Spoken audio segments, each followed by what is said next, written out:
Good morning class. मेरा नाम है गौरव और आप सभी का स्वागत है स्टडी पोर्टल पे। हम सब पढ़ रहे हैं यहाँ पे साइंस, जिसके अंतर्गत हम केमिस्ट्री और फिजिक्स की क्लासेस पढ़ रहे हैं। ठीक है ना।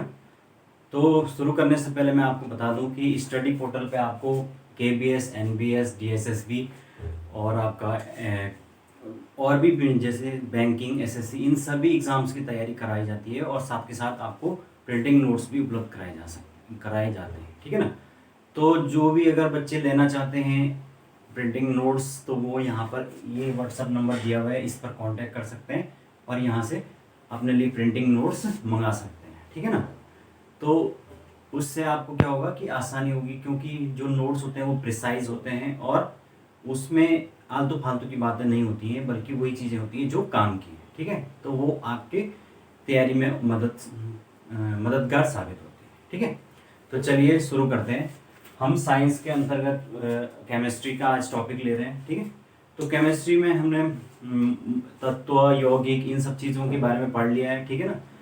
पदार्थों के जो प्रकार हैं उसके बारे में पढ़ लिया है। आज हम जो बात करने वाले हैं वो है रासायनिक बंधन। रासायनिक बंधन या केमिकल बॉन्डिंग। केमिकल बॉन्डिंग, तो ये हमारा टॉपिक है। तो भाई सबसे पहले बात करते हैं कि रासायनिक बंधन या केमिकल बॉन्डिंग किसे कहते हैं। तो केमिकल बॉन्डिंग का अर्थ है कि ऐसा बल, किसी भी मॉलिक्यूल के जो परमाणु है उनके बीच में लगने वाला वह बल जो उनको क्या करता है, एक विशेष ज्यामिति में क्या करता है, बांध के रखता है। ठीक है ना। विशेष ज्यामिति का मतलब प्रत्येक जो अणु है उसकी क्या होती है, फिक्स कुछ ज्योमेट्री होती है और उस ज्योमेट्री के अंदर वो मॉलिक्यूल के जो परमाणु है वो बंधे हुए होते हैं। तो इस वजह से बंधे होते हैं क्योंकि उनके बीच में केमिकल बॉन्डिंग होती है। जैसे कि अगर ये H2 का मॉलिक्यूल है, H2 ये एक मॉलिक्यूल है हाइड्रोजन का, तो ये हाइड्रोजन के इस तरीके के बॉन्ड्स इसके बीच बने हुए हैं और जो ये बॉन्ड है ये क्या है, एक इनके बीच में, इसी को क्या कहते हैं कि केमिकल बॉन्ड है। ये इनके बीच में इनको बांधे रखने के लिए क्या है, एक आकर्षण है जो मॉलिक्यूल को एक साथ बांधे रखता है और इसकी ज्योमेट्री को क्या करता है, फिक्स करता है। ठीक है। तो इसी को हम कहते हैं रासायनिक बंधन या केमिकल बॉन्डिंग। ठीक है। तो ये हो गया केमिकल बॉन्डिंग। अब ये तो केवल इंट्रो हो गया, आगे बढ़ते हैं। ठीक है। तो भाई केमिकल जो बॉन्डिंग है, अगर आपको उसको समझना है तो सबसे पहले हमें जो चीजें समझनी होगी वो है अष्टक नियम। अष्टक नियम जिसको हम कहते हैं ऑक्टेंट रूल, और दूसरा हमें समझना होगा अक्रिय गैसें। ठीक है। या इनर्ट गैसेस। इनर्ट गैसेस, ये दो चीजें हमको क्या करनी होगी, समझनी होगी, जिससे हम क्या कर सकते हैं, ये समझ सकते हैं कि जो केमिकल बॉन्डिंग है वो होती क्यों है। ठीक है ना। तो सबसे पहले जो है हम बात करेंगे ऑक्टेंट रूल की। ऑक्टेंट रूल या अष्टक नियम जिसको कहते हैं।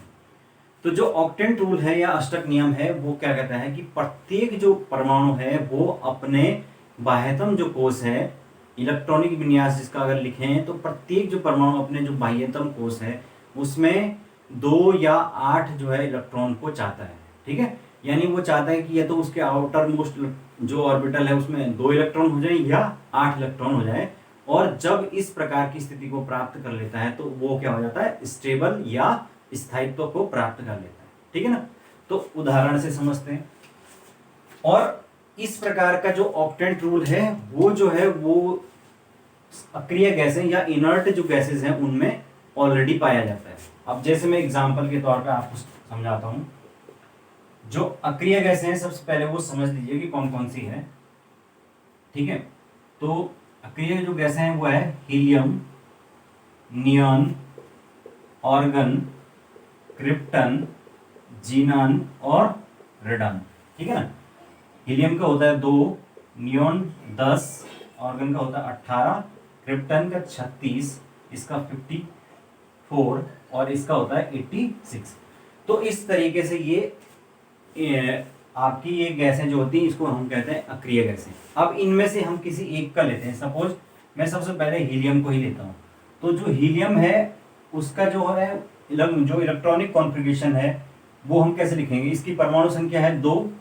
तो इलेक्ट्रॉनिक कॉन्फ़िगरेशन आप जब लिखेंगे तो ऑलरेडी 1s2 यानी कि 2 इलेक्ट्रॉन हैं उसमें और उसको 2 ही इलेक्ट्रॉन स्टेबिलिटी के लिए चाहिए। तो इस प्रकार से ये क्या होगा, किसी भी दूसरे मॉलिक्यूल से रिएक्ट नहीं करेगा क्योंकि ऑलरेडी इसके आउटर मोस्ट ऑर्बिटल में 2 है।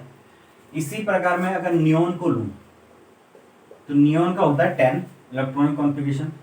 और अगर मैं इसको लिखूं तो कैसे लिखते हैं? मैंने बताया था कि जो प्रथम कक्षा है उसमें 2 होते हैं और उसके बाद बाकी बचे हुए दूसरे में, तो 2 और बचे कितने? 8। तो यहाँ पर आप देख सकते हैं कि नियोन का जो है आउटर मोस्ट ऑर्बिटल जो है उसमें ऑलरेडी 8 इलेक्ट्रॉन प्रेजेंट है। इस वजह से क्या होगा, ये किसी भी रासायनिक अभिक्रिया में भाग लेने के लिए इंटरेस्टेड नहीं होगा, उत्सुक नहीं होगा। तो इस प्रकार से ये क्या हो गया कि ये ऑलरेडी, इसीलिए ये क्या है, अक्रिय गैस है। इसी प्रकार अगर हम ऑर्गन 18 का देखें तो इसको कैसे लिखेंगे? 2 फिर 8 10 हो गया, फिर अगेन 8।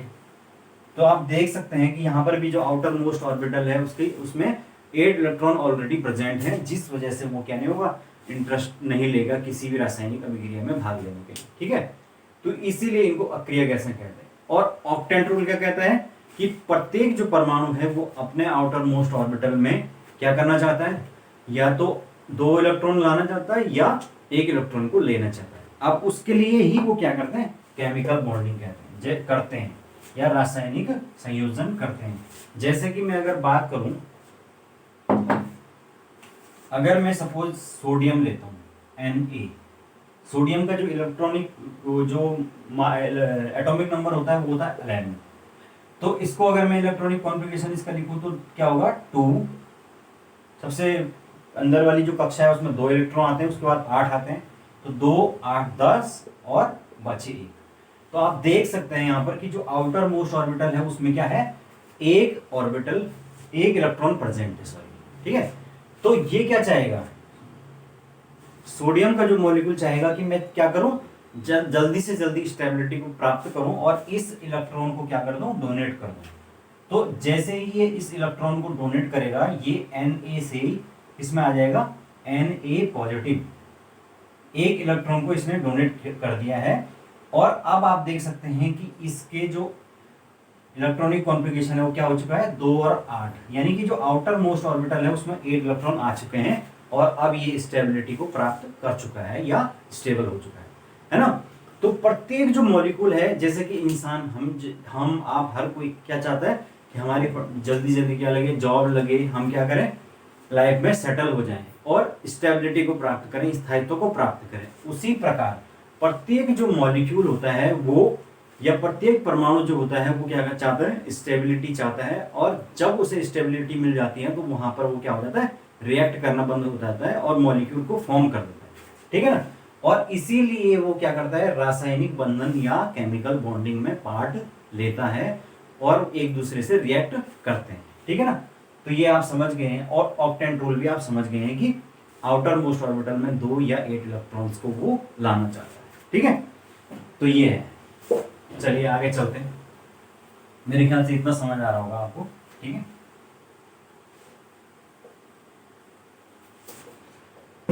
नेक्स्ट, अब क्या है, नेक्स्ट है आयंस। हमने ये बात कर ली रासायनिक अभिक्रिया, ऑक्टेंट रूल, अक्रिय गैसें। अब हम बात करेंगे आयंस कि आयंस क्या होते हैं। आयन, तो भाई आयन से सिंपल सी बात है कि जब रासायनिक अभिक्रिया में भाग लेने के लिए इलेक्ट्रॉन डोनेट या एक्सेप्ट किए जाएंगे तो उसके फलस्वरूप जो मॉलिक्यूल है वो, जो परमाणु है वो किस में बदल जाएगा, आयन में बदल जाएगा। जैसे कि अगर जो सोडियम है उसने जैसे ही क्या करा, 1 इलेक्ट्रॉन को डोनेट किया, वो किस में बदल गया, Na पॉजिटिव में बदल गया। यहाँ पर उसका जो इलेक्ट्रॉनिक कॉन्फ़िगरेशन था वो 2 8 और 1 था, और उसके बाद ये इसमें 2 और 8 2 और 8 यानी कि स्टेबिलिटी की तरफ प्राप्त हुआ। इसी प्रकार अगर मैं Cl को देखूं तो यहाँ पर मैं देखता हूँ कि जो Cl का जो एटॉमिक नंबर है वो कितना है, 17 या 17 है। ठीक है, तो इसको अगर मैं लिखता हूँ तो कैसे लिखूंगा, 2 8 10 हो गया और 7। तो जो 7 है वो आउटर मोस्ट ऑफ इलेक्ट्रॉन में इसमें 7 है, आउटर मोस्ट ऑर्बिटल में 7 इलेक्ट्रॉन है। तो ये क्या चाहेगा, आयन ये भी चाहेगा कि मैं क्या करूं, जल्दी से 8 बना लूं। अब 8 बनाने के लिए क्या चाहिए, या तो ये 7 इलेक्ट्रॉन दे दे या तो 1 ले ले। तो इसके लिए आसान क्या पड़ेगा कि 1 इलेक्ट्रॉन ले ले। तो ये क्या करेगा, 1 इलेक्ट्रॉन को ले लेगा, इसमें क्या होगा, 1 इलेक्ट्रॉन ले लेगा और किस में बदल जाएगा, Cl नेगेटिव में बदल जाएगा। इसके बाद ये क्या हो जाएगा, 2 8 8। तो देख सकते हैं आप, अब ये क्या हुआ, स्टेबिलिटी की तरफ चला गया है, स्थायित्व की तरफ चला गया। तो यानी कि क्या हुआ, इलेक्ट्रॉन लेने के बाद जो आयन बना उसको हम क्या बोलेंगे, ये है ऋणायन, और इसको हम क्या बोलेंगे, धनायन। इसको इंग्लिश में कहते हैं आपका कैटायन और इसको एनायन। ठीक है, तो कैटायन और एनायन कब बनते हैं, इलेक्ट्रॉन जब डोनेट किए जाते हैं और इलेक्ट्रॉन को एक्सेप्ट किया जाता है फॉर गेनिंग स्टेबिलिटी। यानी कि जो परमाणु है वो स्टेबिलिटी को गेन करने के जब इलेक्ट्रॉन का दान करता है या इलेक्ट्रॉन को एक्सेप्ट करता है, तो उसके बाद हमारे पास एनायन और कैटायंस बनते हैं। ठीक है, तो ये आप समझ चुके हैं कि आयंस कैसे बनते हैं। ठीक है, आगे चलते हैं।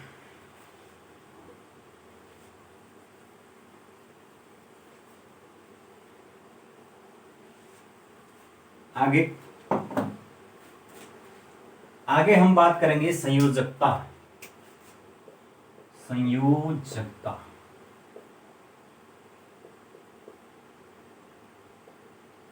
जिसको हम कहते हैं बैलेंसी। ठीक है, तो जो संयोजकता या बैलेंसी है वो लैटिन भाषा का एक शब्द था जिसका नाम है वैलेंटिया। तो वैलेंटिया शब्द से बना है जिसका मतलब होता है क्षमता, है ना। तो वैलेंसी का मतलब क्या होगा, संयोजकता का अर्थ है कि परमाणुओं की वो क्षमता जिसके कारण वो क्या करते हैं, दूसरे परमाणुओं से रिएक्ट करते हैं। यानी कि कितने मॉलिक्यूल से वो रिएक्ट कर सकता है, और ये डिपेंड करता है उसके बाह्यतम कक्षा में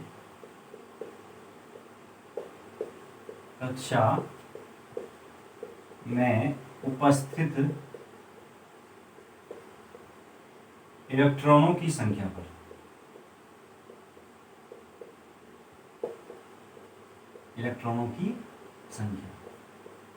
ठीक है, तो जितना बाह्यतम कोश में इलेक्ट्रॉन्स होंगे उतने ही उसकी क्या होगी, संयोजकता होगी। अगेन मैं एग्जांपल आपको देता हूं, जैसे कि अगर मैग्नीशियम है, मैग्नीशियम का जो है वो होता है 12।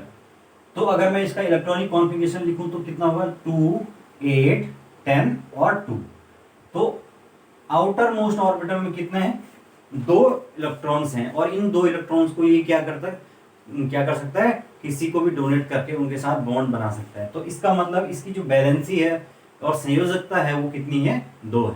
ठीक है ना, यानी कि आउटर मोस्ट ऑर्बिटल में कितने इलेक्ट्रॉन्स प्रेजेंट होते हैं वो उसकी बैलेंसी को बताता है। ठीक है ना, तो चलिए आगे चलते हैं।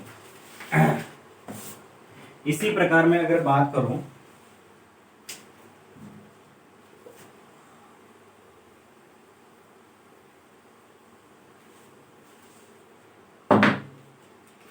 Cl negative. ठीक है, Cl क्लोरीन अगेन 17 होता है, तो लिखेंगे कैसे, 2 8 और 7। इसके आउटर मोस्ट ऑर्बिटल में 7 ऑर्बिटल है। अब 7 इलेक्ट्रॉन है, 7 इलेक्ट्रॉन्स को डोनेट करना क्या होता है, आसान नहीं है, बहुत मुश्किल है, बहुत एनर्जी की जरूरत होगी इसे। इसके बजाय इसके लिए आसान है कि क्या करे, 1 इलेक्ट्रॉन को तुरंत एक्सेप्ट कर ले और कैसे आ जाए, 2 8 और 8 में आ जाए। तो इसके कारण इसकी जो बैलेंसी है वो कितनी हो गई, 1। ठीक है ना, तो इस प्रकार से बैलेंसी वो चीज है जो आउटर मोस्ट ऑर्बिटल में नंबर ऑफ इलेक्ट्रॉन प्रेजेंट कितने होते हैं और कितना रिक्वायर है ऑक्टेट पूरा करने के लिए, उस पर डिपेंड करता है। ठीक है, तो ये है आपकी बैलेंसी या संयोजकता। तो चलिए सामान्य चीजों बाकी संयोजकता में और भी डीप चीजें होती हैं जो और चीजों पर डिपेंड करती है, लेकिन वो फिर सब्जेक्टिव चीजें होती हैं, वो आपके लिए इंपॉर्टेंट नहीं है। ठीक है, अब चलते हैं अपने इंपॉर्टेंट टॉपिक की तरफ, वो है टाइप्स ऑफ केमिकल बॉन्डिंग या रासायनिक जो अबंध हैं उनके प्रकार। ठीक है, तो जो रासायनिक अबंधन या केमिकल बॉन्ड्स हैं उनके कितने टाइप्स होते हैं? मुख्यतः 3 टाइप्स के होते हैं। सबसे पहला जो होता है वो होता है विद्युत संयोजी बंध, विद्युत संयोजी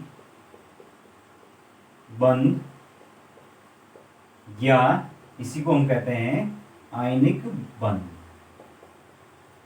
आयनिक बंध, या इसको हम कहते हैं इलेक्ट्रोवैलेंट, इलेक्ट्रोवैलेंट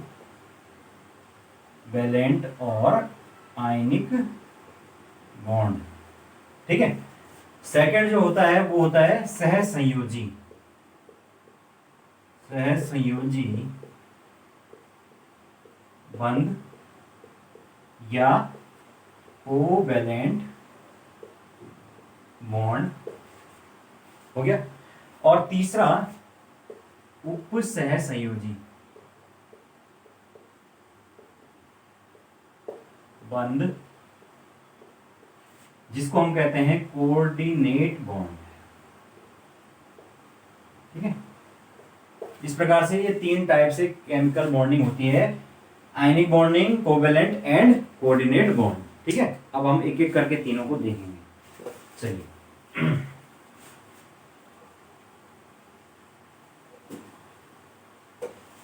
तो सबसे पहले जो हम बात करेंगे वो है आपका आयनिक बॉन्डिंग या विद्युत संयोजी बंध। विद्युत संयोजी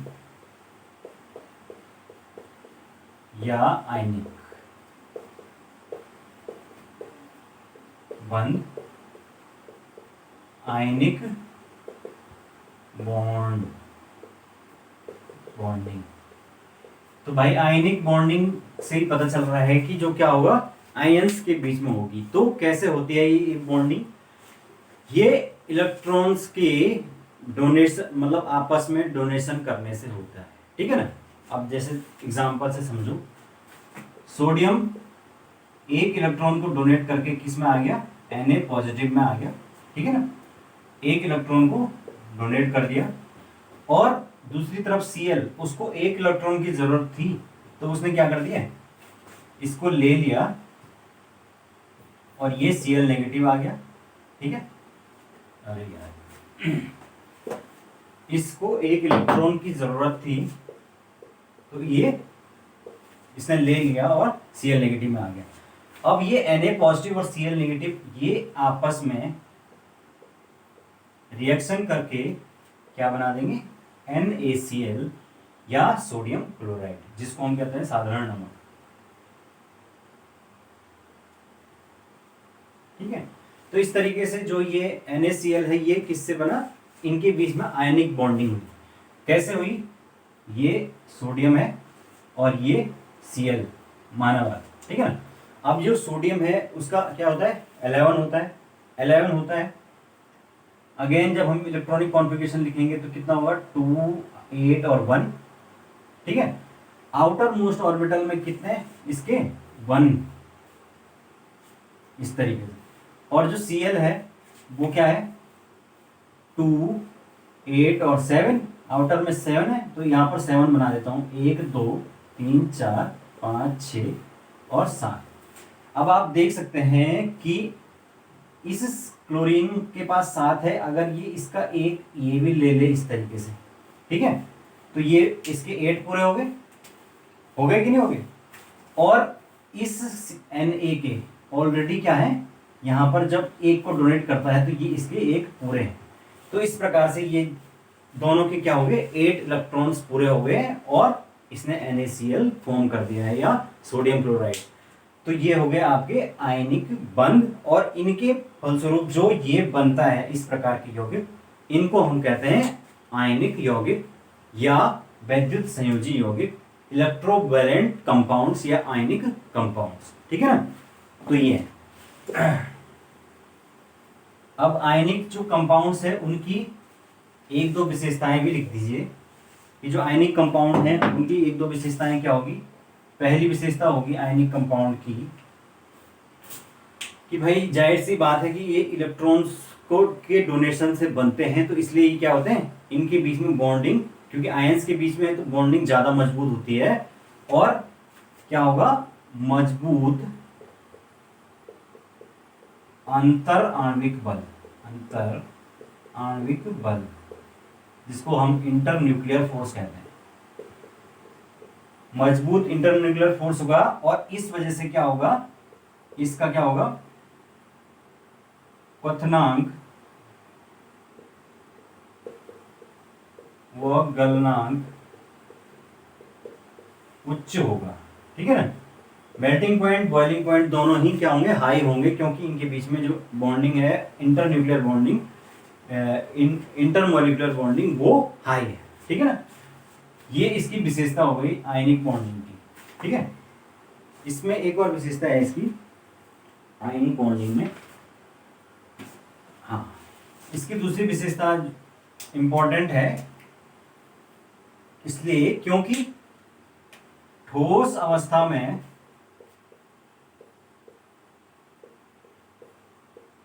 विद्युत के कुचालक,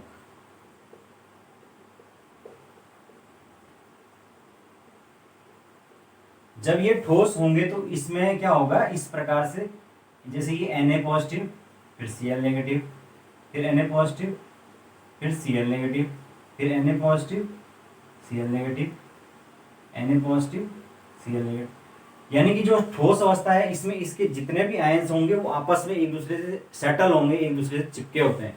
इस वजह से क्या होगा कि कोई भी मूवमेंट नहीं होगी और ये विद्युत को पास नहीं करेंगे, इलेक्ट्रिसिटी को पास नहीं करेंगे।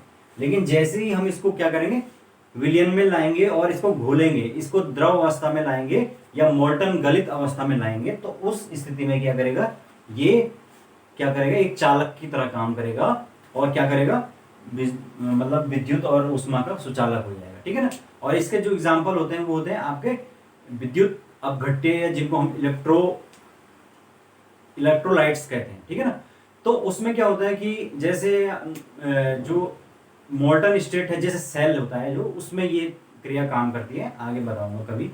तो जो सेल होता है उसमें जो गलित अवस्था में जो पदार्थ होता है वो क्या होता है, यही होता है, आयनिक पदार्थ होता है, जो कि क्या करता है, जब गलित अवस्था में रहता है तो वो आयनों का आपस में एक्सचेंज करके विद्युत को पास करता है, जिस वजह से सेल काम करता है। ठीक है, तो ये है, तो ये दो विशेषताएं इंपॉर्टेंट याद रखना आप विद्युत संयोजी या आयनिक बंधों की।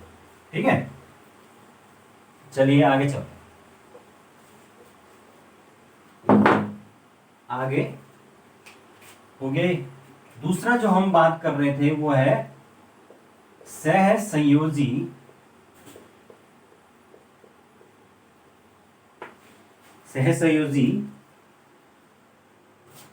ठीक है, बंधन, सहसंयोजी बंधन, या जिसको हम कहते हैं कोवैलेंट बॉन्डिंग, कोवैलेंट बॉन्डिंग। तो कोवैलेंट का मतलब ही वही है, सहसंयोजी मतलब आपस में सहयोग से बनता है। यानी कि इसमें क्या होगा, एक दोनों परमाणु आपस में क्या करेंगे, एक दूसरे के लिए इलेक्ट्रॉन्स को ट्रांसफर करेंगे और इससे बॉन्डिंग होगी। ठीक है ना, और उसी के आधार पर ये तीन टाइप का होता है, सिंगल, डबल और ट्रिपल बॉन्डेड, यानी कि एकल बंध, द्विबंध और त्रिबंध। तो कैसे होता है, अब एग्जांपल से ही समझेंगे तभी समझ आएगा। ठीक है, तो भाई जैसे अब मैं बोलूं हाइड्रोजन और ये हाइड्रोजन। ठीक है, हाइड्रोजन का आपको पता है कि जो दोनों जो हाइड्रोजन है उसका एटॉमिक नंबर कितना होता है, 1 होता है। तो दोनों हाइड्रोजन के पास 1 होगा, इसके पास भी 1 होगा, है ना। अब क्या होगा कि ये जो हाइड्रोजन है ये दो को प्राप्त करना चाहता है स्टेबिलिटी के लिए, तो इसके पास ना तो दो है न इसके पास दो है, तो क्या करेंगे, इस प्रकार से क्या करेंगे, एक दूसरे के पास आएंगे, ये बीच में आ जाएंगे, ये इसको ले लेगा, इसका भी दो हो गया, ये इसको भी ले लेगा, दो हो गया। तो आप देख सकते हैं कि क्या हो गया, हाइड्रोजन इन दोनों के बीच में एक एक जो इलेक्ट्रॉन्स हैं उनकी क्या हुई है, साझेदारी हुई है, शेयरिंग हुई है। तो हाइड्रोजन और हाइड्रोजन के बीच में क्या हो गया, सिंगल बॉन्ड हो गया। और ये किस प्रकार का बॉन्ड हो गया, सहसंयोजी बॉन्ड हो गया, क्योंकि एक एक इलेक्ट्रॉनों की साझेदारी हुई है और उसके फलस्वरूप बॉन्ड बना है। ठीक है ना, तो ये हो गया आपका सिंगल बॉन्ड। अब आगे यहाँ पे दिखाता हूं मैं आपको double bond. Double bond, double bond के लिए आप एग्जांपल लेते हैं ऑक्सीजन मॉलिक्यूल का। ठीक है ना, तो यहां पर हम बना लेते हैं सबसे पहले ऑक्सीजन, ये ऑक्सीजन का एक परमाणु, ये दूसरा परमाणु। ठीक है, ऑक्सीजन का इलेक्ट्रॉनिक कॉन्फ़िगरेशन होता है कितना, 8। ठीक है ना, सॉरी एटॉमिक नंबर होता है 8 और इसका इलेक्ट्रॉनिक कॉन्फ़िगरेशन लिखेंगे तो कितना होगा, 2 और 6। आउटर मोस्ट ऑर्बिटल में कितने, 6 है, तो दर्शा देते हैं, ये है 2, 2 4 और 2 6 हो गया। इसके भी मैं ऐसे ही दर्शा देता हूं, 2 2 4, इसको मैं इस तरीके से लगाता हूं ताकि पता चल जाए, 2 2 4 और 2 6। ठीक है, अब आप देख सकते हैं कि यहां पर जो है 2 2 4 2 6, अब इसको 2 चाहिए, इसको भी 2 चाहिए, तो ये क्या करेगा, इसके 2 ले लेगा ऐसे, इसको भी 2 चाहिए तो ये भी इसके 2 ले लेगा ऐसे। तो आप देख सकते हैं कि यहाँ पर क्या हो गया, अब इसके गिनो, 2 2 4 2 6 2 8, इसके भी 2 2 4 2 4, यानी कि सबके दोनों के 8 8 हो गए हैं। और इस प्रकार से दो दो इलेक्ट्रॉन की क्या हुई है, शेयरिंग हुई है दोनों के बीच में। तो ऑक्सीजन डबल बॉन्ड ऑक्सीजन, है ना। आप देखा ना आपने कि किस तरीके से ये दो इलेक्ट्रॉन्स की इनके बीच में शेयरिंग हुई है, जिसके फलस्वरूप ये क्या हुआ, डबल बॉन्ड बना है। और वास्तव में क्या है, ये इनके बीच में जो बॉन्डिंग हुई है उसी को हम क्या कहते हैं, सहसंयोजी बंधन या कोवेलेंट बॉन्डिंग, डबल बॉन्ड। ठीक है ना, तो ये है। आगे चलते हैं,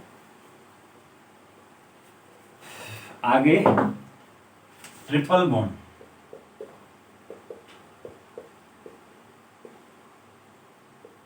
ट्रिपल बॉन्ड, ट्रिपल बॉन्ड के लिए हम एग्जांपल ले लेते हैं N2 नाइट्रोजन का। ठीक है ना, अगेन मैंने दो मॉलिक्यूल ले लिया है नाइट्रोजन का और ये भी दूसरा मॉलिक्यूल है नाइट्रोजन का, इस तरीके से। ठीक है, अब इसका गोला करने की जरूरत नहीं है, ये है नाइट्रोजन और ये नाइट्रोजन। सबसे पहले मैं नाइट्रोजन का एटॉमिक नंबर बता देता हूं आपको, 7 होता है। और इसको जब हम लिखते हैं तो कितना लिखते हैं, 2 8 2 एंड 5 सॉरी। ठीक है, तो आउटर मोस्ट ऑर्बिटल में कितने हैं, 5 है। ठीक है, तो ये ले लो भाई, 1 2 3 4 5।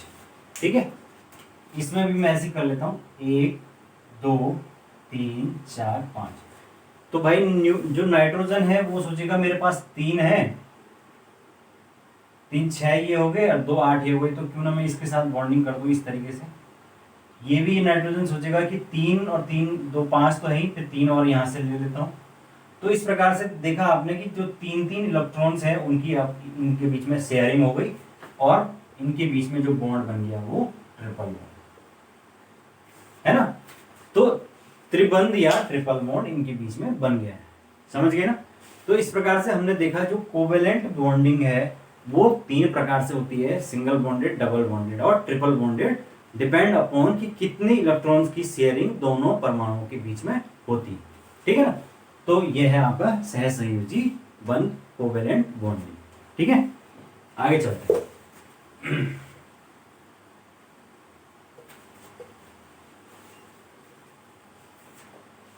चलिए, तो ये हो गया आयनिक, हो गया सहसंयोजी, हो गया। अब हम चलते हैं उप सहसंयोजी। उप सहसंयोजी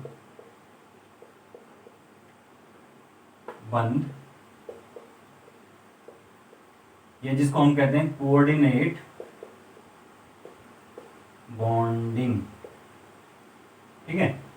तो इसमें क्या होता है, इसमें भी वही होता है, डोनेशन होता है, लेकिन इसमें एक ही परमाणु के द्वारा दूसरे परमाणु को इलेक्ट्रॉन का पेयर डोनेट किया जाता है। एक इलेक्ट्रॉन नहीं सिंगल, बल्कि इलेक्ट्रॉन का पेयर डोनेट किया जाता है, ठीक है ना।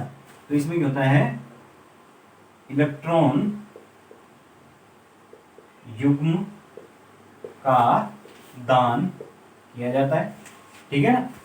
जो देने वाला है वो कहलाता है डोनर या दाता, और जो लेने वाला है वो कहलाता है एक्सेप्टर या ग्राही, ठीक है ना। तो इस प्रकार से ये होता है। अब इसमें बॉन्डिंग कैसे होती है, तो इसके लिए हम एक एग्जांपल से समझ लेते हैं, एग्जांपल से समझ लेते हैं।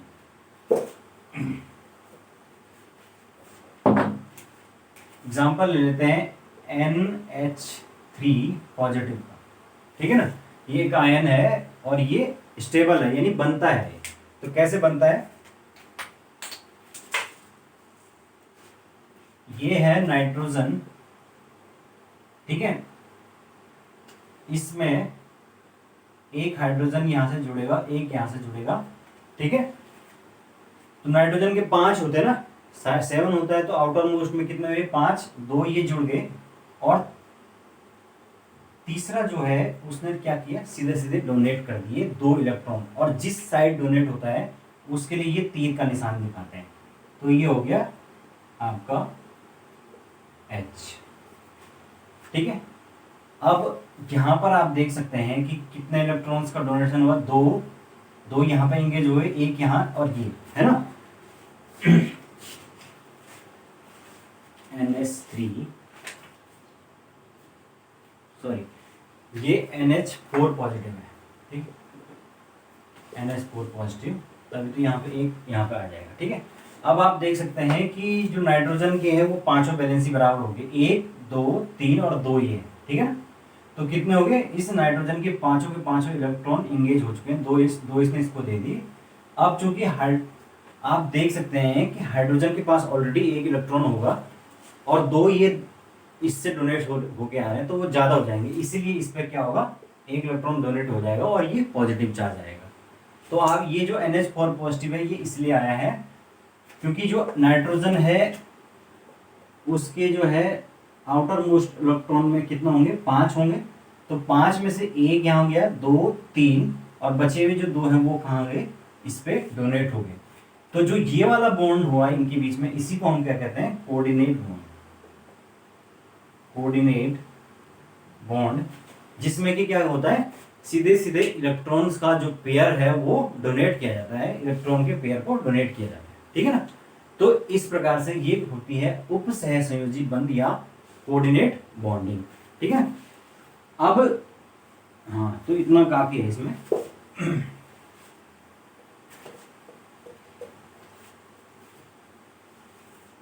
जो आयनिक बॉन्डिंग है वो सबसे स्ट्रांग होती है, लेकिन जो सहसंयोजी बॉन्डिंग है वो क्या होगी, कम होगी। इसमें मैं बताना भूल गया हूँ कि जो कोवेलेंट वाली बॉन्डिंग होगी वो अपेक्षाकृत क्या होगी, कम मजबूत होगी।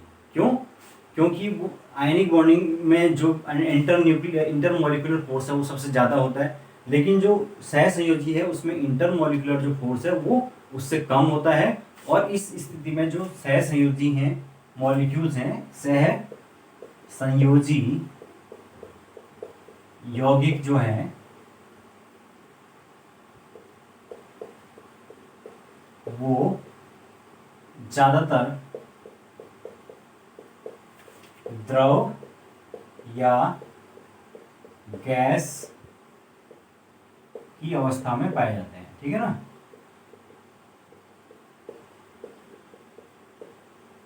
में पाए जाते हैं, ठीक है। तो ये है इस, क्योंकि इंटरन्यूक्लियर फोर्स इनके भी मध्य आयनिक बॉन्डिंग से कम होगा। ठीक है, तो ये हो गया। आगे चलते हैं। तो इतना इसमें हो चुका है। अब इसमें क्या रह गया? ठीक है, तो एक इसमें ये चीज रह गई है, सहसंयोजकता। सहसंयोजकता कोवैलेंसी। ठीक है ना? तो कोवैलेंसी का मतलब होता है कि कोई इलेक्ट्रॉन्स जो है वो, कोई जो परमाणु है वो कितने इलेक्ट्रॉन डोनेट करके बॉन्डिंग बना सकता है। जैसे कि ये मैं एक मॉलिक्यूल ले लेता हूं CH4, ठीक है, मीथेन है। तो इसमें जो कार्बन है, आप कार्बन को ले लीजिए, तो कार्बन का जो नंबर होता है वो होता है 6। अगर इसको लिखेंगे तो कितना होगा? 2 और 4, यानी कि जो इसके आउटर मोस्ट इलेक्ट्रॉन है वो 4 हैं, और मैं उनको लिख देता हूं 4, 1 2 3 4। और इसके जो चारों हैं वो एक एक किसी भी मॉलिक्यूल से क्या कर सकते हैं? शेयर कर सकते हैं एक एक इलेक्ट्रॉन। तो ये हाइड्रोजन है, इसके पास भी एक होगा, ये हाइड्रोजन है, इसके पास भी एक होगा, ये हाइड्रोजन है, इसके पास भी एक होगा, और ये हाइड्रोजन है, इसके पास भी एक होगा। इस प्रकार आप देख सकते हैं कि जो कार्बन है उसने क्या किया? 2 2 4 2 6 2 8, यानी कि चारों से लेके अपना ऑक्टेट पूरा कर दिया, और इन हाइड्रोजन्स ने अपना 2 2 का पूरा कर दिया। तो इस प्रकार से क्या हुआ? इस जो कार्बन की जो कोवैलेंसी है, यानी कोवैलेंट बनाने की वैलेंसी है, वो कितनी हुई? 4 हुई, क्योंकि इसने 4 हाइड्रोजन से क्या की? बॉन्डिंग कर ली, और कार्बन ने भी अपनी जो है ऑक्टेट को पूरा कर लिया। तो कोवैलेंसी कितनी हुई? 4 हुई। तो ये होती है कोवैलेंसी, यानी कि कोवैलेंट बॉन्ड जो है वो बनाने की एफिशिएंसी कितनी होती है, उसी को हम कोवैलेंसी या सहसंयोजकता कहते हैं। ठीक है ना? तो ये इतना सही है।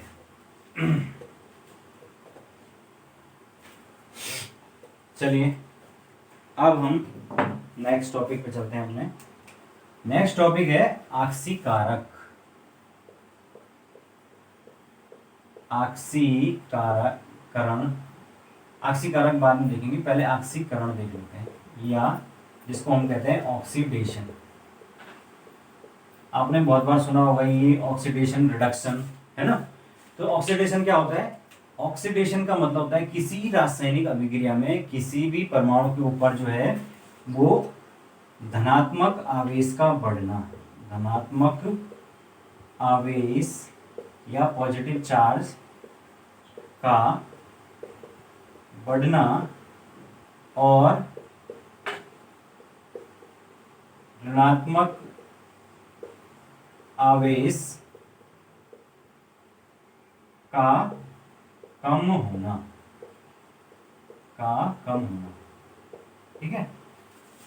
इसके लिए हम एक एग्जांपल से समझते हैं। जैसे कि मैं अगर एक रासायनिक अभिक्रिया लूं FeCl2, यह है फेरस क्लोराइड, और ये जो रिएक्शन है उसके बाद ये अगर बदल जाता है किसमें? FeCl3 में, ठीक है ना?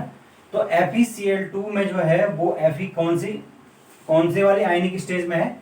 Fe2 पॉजिटिव में, क्योंकि Fe2 पॉजिटिव होगा तभी तो उसको बैलेंस करने के लिए Cl2 नेगेटिव होगा। और FeCl3 में ये किस में आ गया है? Fe3 पॉजिटिव में, क्योंकि वहां पर Cl3 नेगेटिव है। तो इस प्रकार से आप देख सकते हैं कि जो पॉजिटिव चार्ज है वो इंक्रीज हो गया है। तो इसका मतलब यहाँ पर जो Fe है, यानी कि जो आयरन मॉलिक्यूल है, आयरन का जो मॉलिक्यूल है Fe का, उसका क्या हुआ है? ऑक्सीकरण हुआ है या ऑक्सीडाइजेशन हुआ है। ऑक्सीडाइजेशन कब होता है? जबकि क्या होता है? पॉजिटिव जो चार्ज है वो इंक्रीज होता है किसी रासायनिक अभिक्रिया में, ठीक है? तो यहां पर जो आयरन है उसका क्या हुआ है? ऑक्सीकरण या ऑक्सीडाइजेशन हुआ है, ठीक है? नेक्स्ट हम चलेंगे किस पर? रिडक्शन पे।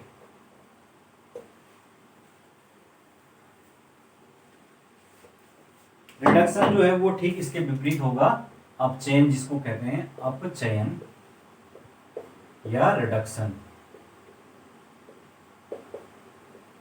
ठीक है? इसके ठीक विपरीत प्रक्रिया है। इसमें क्या होगा कि जो पॉजिटिव चार्ज है धनावेश में कमी आना, ठीक है। जैसे कि अगर किसी रासायनिक अभिक्रिया में SnCl4 यानी जो टिन है वो Cl4 के साथ अटैच है और after reaction it convert into SnCl2, यानी कि ये अपचयित होकर किस में आ गया है SnCl2।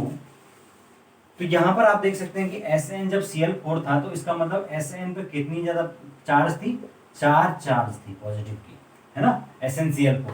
और जब वो 2 में आ गया तो उसके पास कितने रह गए Sn2 पॉजिटिव। और ये रिएक्शन वास्तव में होती है, प्रैक्टिकली देखी गई है कि SnCl4 SnCl2 में कन्वर्ट होता है। तो इसका मतलब क्या हुआ, यहां पर जो Sn यानी कि टिन, Sn क्या होता है, टिन होता है, तो इसका क्या हुआ है, रिडक्शन हुआ है, समझ गए, यानी इसका अपचयन हुआ है, ये धनावेशित से कम धनावेशित की तरफ चला गया है। तो इस प्रकार से हमने देखा ये होता है अपचयन और ऑक्सीकरण, ठीक है। अब अगर मैं बात करूं कि ऑक्सीकारक और अपचायक क्या होते हैं और उसके कुछ एग्जाम्पल भी देख लेते हैं, ठीक है।